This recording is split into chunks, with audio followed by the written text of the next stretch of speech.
YCP నేత మాజీ మంత్రి గుడివాడ అమర్నాథ్ కు బిగ్ షాక్ తగిలింది. అమర్నాథ్ కు 6 నెలల జైలు శిక్షతో పాటు 5,000 జరిమానా విధిస్తూ విశాఖపట్నంలోని రెండో అదనపు ప్రధాన న్యాయస్థానం తీర్పు వెలువరించింది. విశాఖపట్నం కేంద్రంగా చేసుకుని ప్రత్యేక రైల్వే జోన్ ఏర్పాటు చేయాలని కోరుతూ వైసీపీ జిల్లా అధ్యక్షుడు గుడివాడ అమర్నాథ్ 2016 ఏప్రిల్ 14న జీవీఎంసీ గాంధీ విగ్రహం వద్ద అమర్నాథ్ ఆమరణ దీక్ష చేపట్టారు. ఆంధ్రప్రదేశ్ పునర్వ్యవస్థీకరణ చట్టంలో హామీ ఇచ్చిన విధంగా ప్రత్యేక రైల్వే జోన్ కావాలని డిమాండ్ చేశారు. అయితే 4 రోజుల్లోపే అమర్నాథ్ ఆరోగ్యం క్షీణించింది. ఈ క్రమంలోనే పోలీసులు గుడివాడ అమర్నాథ్ను ఆసుపత్రికి తరలించాలని నిర్ణయించారు. ఇక వైసీపీ నాయకుల నిరసనల మధ్య గుడివాడ అమర్నాథ్కు కింగ్ జార్జ్ ఆసుపత్రికి తరలించారు. అయితే ఇందుకు సంబంధించి ఆత్మహత్యాయత్నం నేరం కింద అప్పట్లో విశాఖపట్నం 2 టౌన్ పోలీస్ స్టేషన్లో ఆయనపై కేసు నమోదైంది. తాజాగా ఈ కేసులో విచారణ పూర్తి చేసిన న్యాయస్థానం తీర్పు వెలువరించింది. ఈ కేసులో గుడివాడ అమర్నాథ్కు 6 నెలల జైలు శిక్షతో పాటు 5,000 రూపాయల జరిమానా విధిస్తూ రెండో అదనపు ప్రధాన న్యాయమూర్తి వరలక్ష్మి తీర్పునిచ్చారు. అయితే ఈ తీర్పుపై హైకోర్టును ఆశ్రయించనున్నట్లు గుడివాడ అమర్నాథ్ తెలిపారు. అప్పట్లో తాము పోరాటం చేయడం వల్లనే ఇప్పుడు విశాఖకు రైల్వే జోన్ వచ్చిందని చెప్పారు. ఇదే అంశానికి సంబంధించి మరింత సమాచారం మా రీజనల్ కోఆర్డినేటర్ దుర్గా ప్రసాద్ అందిస్తారు. గుడ్ మార్నింగ్ దుర్గా ప్రసాద్, చెప్పండి.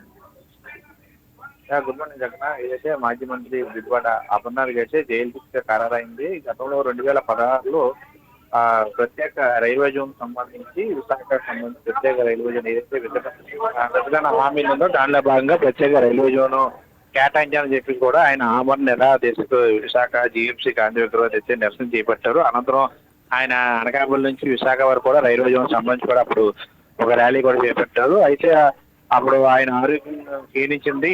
నేపథ్యంలో నిరాహార దీక్ష కూర్చున్న నేపథ్యంలో ఆరోగ్యం క్షీణించడంతో అప్పుడు పోలీసులు కూడా ఆసుపత్రిలో రైలు పోలీసులు అక్కడ సంబంధించి అక్కడ పోలీసులు ఆసుపత్రి తరలించడం జరిగింది. అయితే అప్పుడు కేసు నమోదవడంతో అది ఆత్మహత్య కేసు కింద కూడా నమోదు చేస్తారు. ఈ నేపథ్యంలో గుడివాడ అమర్నాథ్ అయితే కోర్టు జైలు శిక్ష విధించి విశాఖపట్నం సంబంధించిన railway court additional chief judicial magistrate ఎవరైతే ఉన్నారో వరలక్ష్మి గారు ఆమె 6 నెలల జైలు శిక్షతో పాటు 5,000 జరిమానా విధిస్తూ తీర్పు ఇవ్వడం జరిగింది. ఈ గుడివాడ అమర్ 2016లో అయితే ఏప్రిల్ 15న ప్రత్యేక రైల్వే జోన్ సాధన కోసం అయితే ఆమరణ నిరాహార దీక్ష విశాఖ మున్సిపల్ గాంధీ విగ్రహం వద్ద అయితే చేపట్టారు. ఈ నేపథ్యంలో అప్పుడు ఆయన పూర్తి స్థాయిలో ఆరోగ్యం కూడా క్షీణించిపోయింది. అప్పుడు పోలీసులు హుటాహుటిన ఆయన ఎక్కడైతే నిరాహార దీక్ష కూర్చున్నాడో ఆ ప్రాంతంలో హాస్పిటల్ తరలించడం జరిగింది. ఈ నేపథ్యంలో అప్పుడు కేసు కూడా నమోదైంది. ఈ నేపథ్యం ఇప్పుడు శిక్ష ఖరారు చేస్తూ జ్యుడిషియల్ సంబంధించి వరలక్ష్మి గారు అయితే నిన్న తీర్పు ఇవ్వడంతో విశాఖలో సంచలనం అయింది. ప్రస్తుతం మనకున్న సమాచారం మేరకు అయితే హైకోర్టుకు వెళ్లే అవకాశం కూడా మనకి స్పష్టంగా కనిపిస్తుంది. Right Durga Prasad, thank you for the update.